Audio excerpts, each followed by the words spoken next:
Kita berpindah pula adab yang kedua, iaitulah adab berbuka puasa. Adab sahur sesaat dah. Adab berbuka puasa yang pertama, menyegerakan berbuka puasa. Segera. Bila masuk segera pun kena ikut masuk waktu. Jangan segera nak cepat sangat sampai tak masuk waktu, jangan. Masuk waktu. Dah confirm dah masuk waktu maghrib, azan dah bunyi ataupun tengok jam kita dah tepat dah. Bismillah, makan. Kerana Nabi kita sallallahu alaihi wasallam bersabda, Nabi kata apa? La yazalun nas bi khairin ma'ajjalul fitr. Nabi kata manusia sentiasa berada dalam keadaan baik selagi mereka segera menyegerakan berbuka puasa. Ini juga arahan suruh berbuka puasa ni segera ni kerana apa? Dalam hadis lain dalam Abu Daud dia kata li'annal yahuda wan nasara yu'akhirun. Yahudi dengan Nasara menangguh-nangguhkan, melewat-lewatkan buka puasa. Jadi kita nak lawan sama Yahudi. Yahudi sahur awal, kita sahur lewat.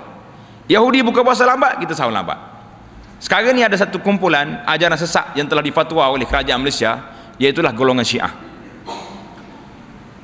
Syiah ni dia tak buka puasa sekali yang kita.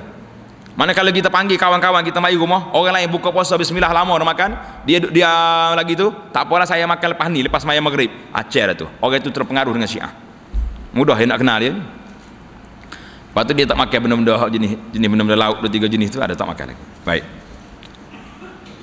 Itu yang pertama, segera buka puasa. Yang kedua, berbuka puasa dengan rutab, tamar atau air. Tengok. Rutab, apa dia rutab tu? Iaitulah buah kurma yang baru masak dan tidak dikeringkan. Hari ni rutab banyak. Sebabnya peti ada, boleh simpan. Dulu tak boleh simpan. Buah tamar pula iaitulah buah kurma yang telah dikeringkan. Hak macam kita dok beli lagi lah. Itu kering tu, tamar tu. Berbuka puasa dengan rutab atau tamar merupakan sunnah Nabi sallallahu alaihi wasallam. Jangan kita tak nak. Ni ada setengah ni masyarakat kita ni, orang tua, kanak-kanak pun ada juga. Bila suruh makan tamar tak mau. Tak sedap dia kata. Tak boleh. Ini sunnah Nabi sallallahu alaihi wasallam. Kata Anas radhiyallahu taala anhu, Anas kata apa? Anas kata Rasulullah sallallahu alaihi wasallam berbuka puasa dengan sebelum maghrib. Mana sebelum salat maghrib Nabi kita makan dulu dengan rutab. Tengok kalau musim sejuk rutab, sebab rutab tu dia masak masa tu. Baginda akan berbuka puasa juga dengan tamar kalau tak ada rutab. Musim panas rutab tak ada dah masak tamar, maka dia masak kurma, dah masak, dia buka puasa dengan tamar. Dan jika tidak ada tamar pun tak ada, rutab pun tidak ada, zaman Nabi susah dia sallallahu alaihi wasallam. Zaman kita pun mungkin tak jumpa cari tamar, nak pergi beli kedai tamar tak ada. Maka Nabi sallallahu alaihi wasallam akan meneguk beberapa teguk air. Nabi biasanya dia akan minum ikut sunnah 3 kali minum, bukan 3 gelas. Hak kita ni 3 gelas, ada terbalik ni. Nabi kita minum, dia ambil 1 gelas, bismillah, dia minum sekali, seteguk berhenti, teguk yang kedua berhenti, teguk yang ketiga cukup 3 kali. Dan dia tidak bernafas dalam gelas tu. Itu Nabi kita ajak. Kita kan belajar dalam ilmu kesihatan, menapah ni mungkin keluar bakteria lah, bukan masuk. Itu panjang lah cerita. Kita dah syarah panjang dulu dalam syarah kepada kitab Riyadhus Salihin. Tuan-tuan boleh dapat rakaman tu tengok. Jadi naknya tamar, rutab, air. Jangan tak nak. Ini sunnah Nabi kita sallallahu alaihi wasallam berbuka puasa dengan tamar. Jangan kita kata tak sedap. Jangan tak sedap. Tak sedap pun makan juga. Kenapa makan? Sunnah. Tak situ. Kenapa makan? Nabi makan. Letak situ kita akan rasa sayang Rasulullah sallallahu alaihi wasallam. Itu dari sudut sunnah. Yang kedua, saya nak sebut dari sudut kesihatan. Tamar selain sedap dimakan, kecuali beberapa orang yang tak sedap tadi, kalau kita tamar cukup sedap. Ia menyalurkan tenaga dengan cepat kepada tubuh badan. Mengikut ilmu perubatan, perut kita kosong, bila kita makan tamar yang manis ni, dia akan serap dalam masa 5 minit. Tamar itu akan ambil pulih balik. Kita ni tengah hari tak makan, gula yang dalam tubuh kita ni akan kehilangan gula. Gula ni akan hilang. Mengikut ilmu perubatan kata gula ni boleh bertahan dalam tubuh kita selama 18 jam. 18 jam bertahan. Kalau kita tak makan lagi lepas 18 jam, dia akan ambil gula-gula yang ada dalam apa ni, otot, dalam mana-mana tubuh yang ada diserap keluar. Sebab itulah bila kita puasa hari ni tak sampai 18, kita puasa 13 hampir 14 jam. Jadi bila kita makan tamar dalam masa 5 minit dia pulih balik, dia hantar balik gula-gula tu kepada tubuh kita. Jadi kita akan jadi sihat, jadi kuat, gagah, bertenaga untuk salat tarawih nanti, qiyamul lail. Tapi bagi orang tak makan tamar, orang mau nasi pula, makan banyak pula, tu letih tu. Tu ya orang semaya 20 lagi tengah jalan ni masalah kita. Shortcut semua. Tak ada yang penuh habis. Keadaan orang yang berpuasa sangat memerlukan tenaga, gula yang mudah dicerna untuk menghilangkan rasa lapar. Jadi benda yang paling cepat dicerna dan sampai ke darah merupakan makanan yang mengandungi 1 atau 2 zat gula. Zat gula mampu diserap oleh tubuh dalam masa yang amat singkat. Kerana itulah makanan yang paling sesuai dimakan ialah buah tamar, kerana ia memenuhi keperluan tersebut. Subhanallahil azim. Mukjizat Rasulullah. Nabi kita pilih tamar ni kerana apa? Sains moden hari ni mengakui bahawa tamarlah yang boleh memulihkan tenaga gula begitu cepat dalam tubuh manusia. Hebat tak hebat Rasulullah? Siapa kata tak hebat? Tak hebat tu orang tak kenal Nabi ya. Jadi hari ni buah tamar mesti. Kita makan witir 3, 5, 7 hari macam tu. Yang ketiga, adab yang ketiga, bersegera mengerjakan salat maghrib.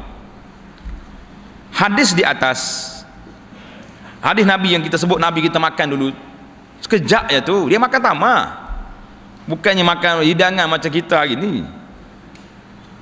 Tidak menafikan bahawa Rasulullah sallallahu alaihi wasallam juga menyegerakan salat maghrib setelah berbuka puasa dengan rutab, tamar atau air.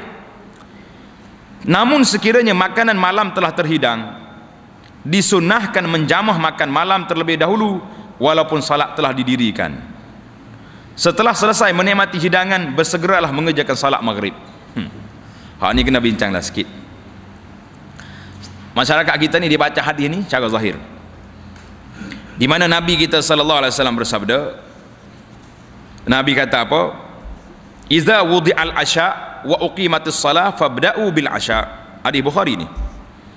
Apabila seorang dihidangkan makan malam sedangkan salat jemaah telah didirikan, utamakan makan dulu.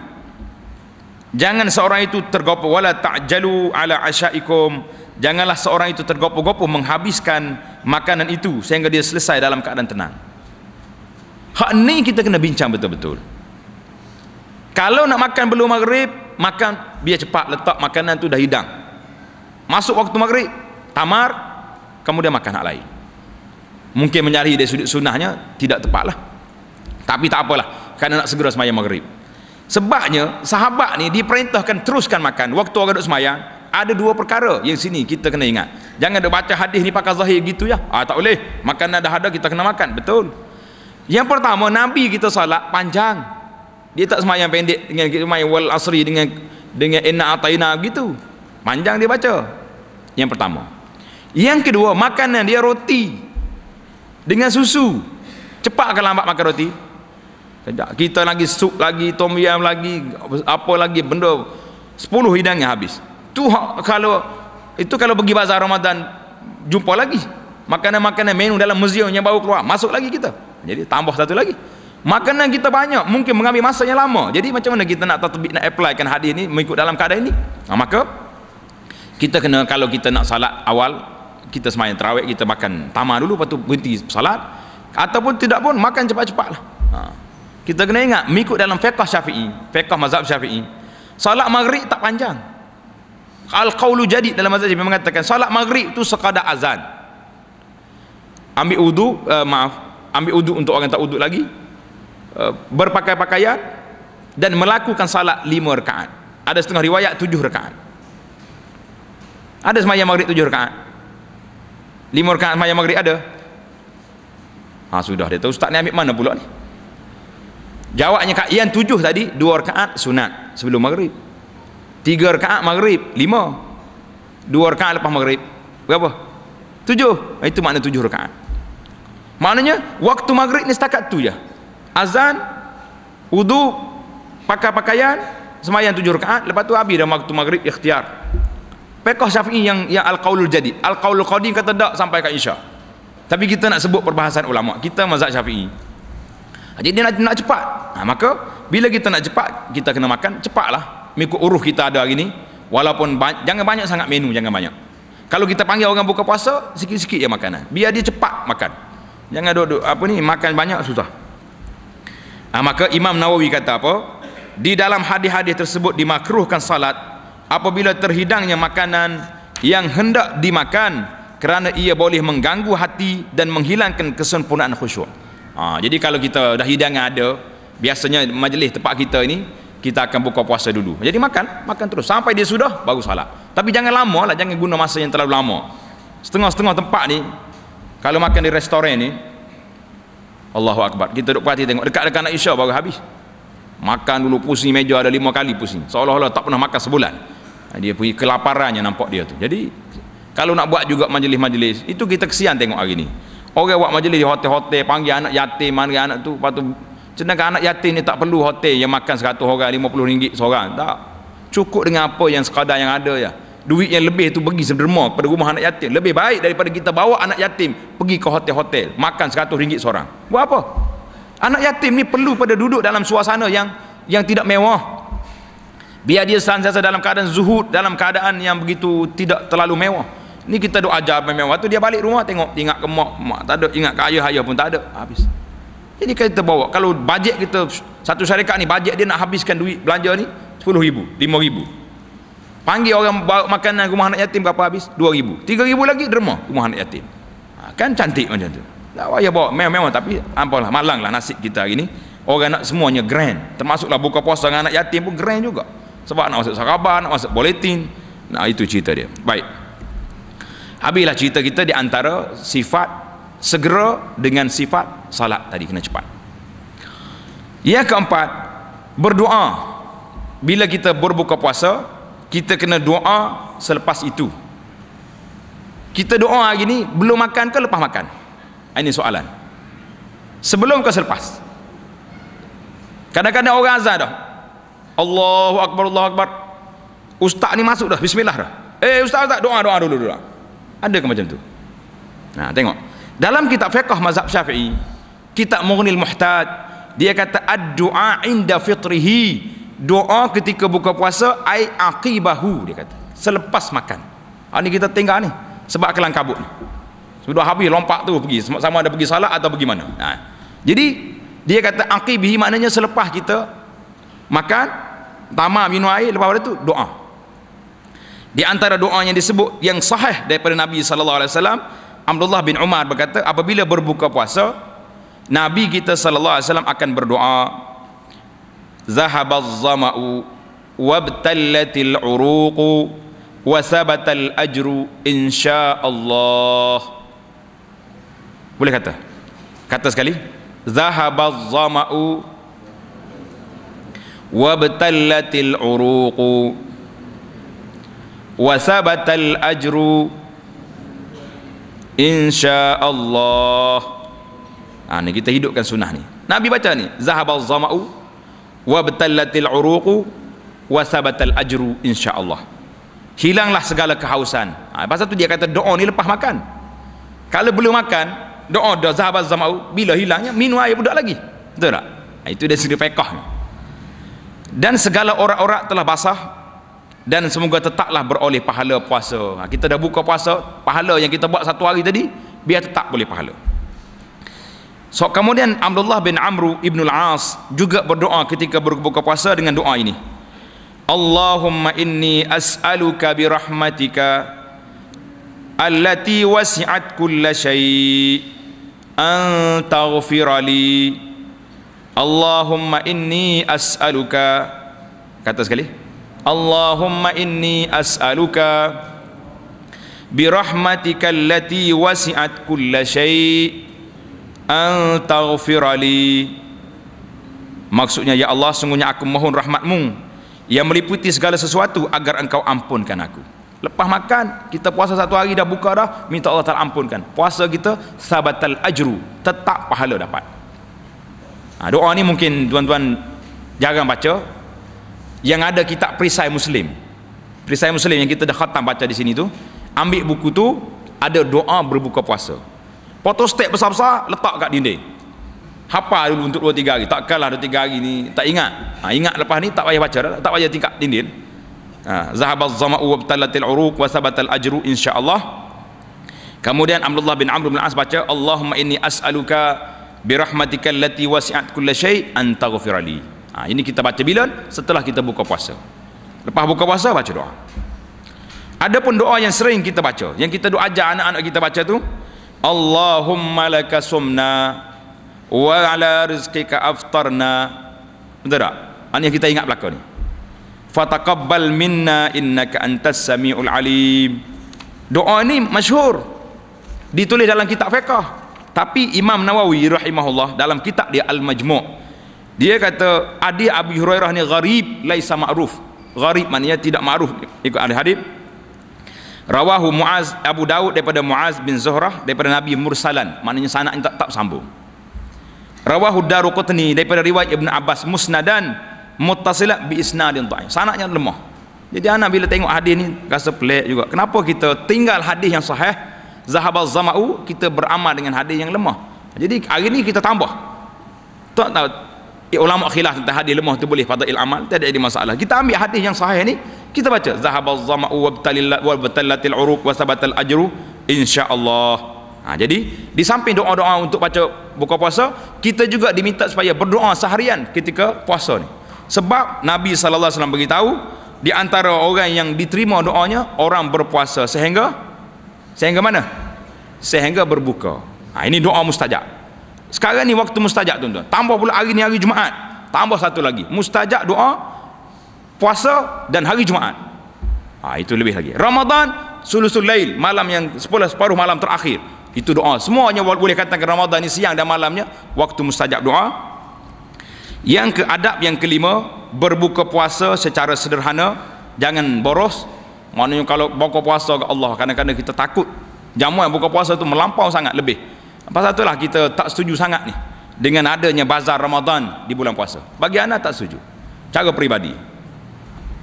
Dia kata, kenapa Ustaz? Sebab macam bila mari Ramadan seolah-olah kita berpesta dengan makanan. Mana tujuan puasa nak suruh kita lapar, kekang nafsu? Tak. Bulan puasa ni bulan timbul makanan. Seolah-olah bulan puasa ni bulan menguatkan nafsu, bukan untuk bulan menahan nafsu. Dah makan banyak, macam-macam makanan ada zat ada, tongkat tu tongkat ni kuat nafsu. Itu jadi dia terbalik. Jadi bulan puasa bulan kuat nafsu, bukan bulan melemahkan nafsu. Jadi kita berpada-padalah dengan makanan yang ada. Kemudian yang keenam, yang kelima secara bersederhana, yang keenam yang terakhir yang kita nak bincang ini, kalau boleh biarlah kita sentiasa buat jamuan untuk buka puasa. Sebab apa Nabi sallallahu alaihi wasallam beritahu, Nabi kata sesiapa yang buka puasa beri makan orang puasa, kita boleh pahala orang tu tak kurang pahala kita. Macam photostat kita photostat kertas ni beri kepada orang, kertas yang asal boleh tak boleh kepada kita? Boleh. Yang photostat pergi kepada dia. Itu kita jamu orang buka puasa, orang tu dapat pahala buka puasa, dapat makan, kita dapat pahala dia. Hari-hari jamu, hari-hari dapat. Ini jangan mengeluhlah. Muslimat kita, muslimin kita yang duduk bekerja buka puasa, dia kata ustaz saya tak ada duit, tak apa. Orang tukar potong daging, potong ayam, tukar masak, semua pahala. Tukar angkat, tukar basuh pinggang, semuanya pahala jamu orang buka puasa. Bukan semua dengan duit, dengan tenaga. Kalau semua orang bagi duit, tak ada orang kerja, boleh buka puasa kita? Nak masak apa nak masak? Tak dapat kita. Maka di sini kita menunjukkan bahawa semua orang yang bekerja dalam berbuka puasa ini, insya-Allah semuanya dapat pahala. Dapat pahala seluruhnya kita dapat. Jadi tapi kena ingatlah, janganlah kita nak beri pahala kita ke orang hari-hari. Mana gila orang beri pahala kepada kita ya? Jadi kena adalah dalam jadual tu, hari ni dia jam buka puasa, esok saya. Kalau tidak kita duk beri derma pahala ke orang. Orang lain tak beri pahala pada kita. Rugi tak rugi? Rugi. Maka itulah muslimin dan muslimat, adab-adab, sekali lagi saya ulang sebagai kesimpulannya, adab bersahur, berpuasa ni dia ada dua adab. Yang pertama sahur, kita kena tangguh lewatkan makan sahur dan kena makan sahur walaupun setengah air. Itu Nabi kita. Kemudian tangguh lewatkan sahur sekadar 50 ayat, mana sekadar 10 minit atau 20. Kemudian adab buka puasa, segera berbuka puasa dengan buah tamar. Kalau tak ada tamar, minum air. Kemudian segera melakukan salat maghrib dan ingat berdoa selepas buka puasa dengan doa yang kita dah ajar tadi. Kemudian bersederhana dalam berbuka puasa. dan jamu orang berbuka puasa, itulah di antara adab-adabnya. Insya Allah kita akan sambung lagi perbincangan kita dalam tazkirah yang akan datang.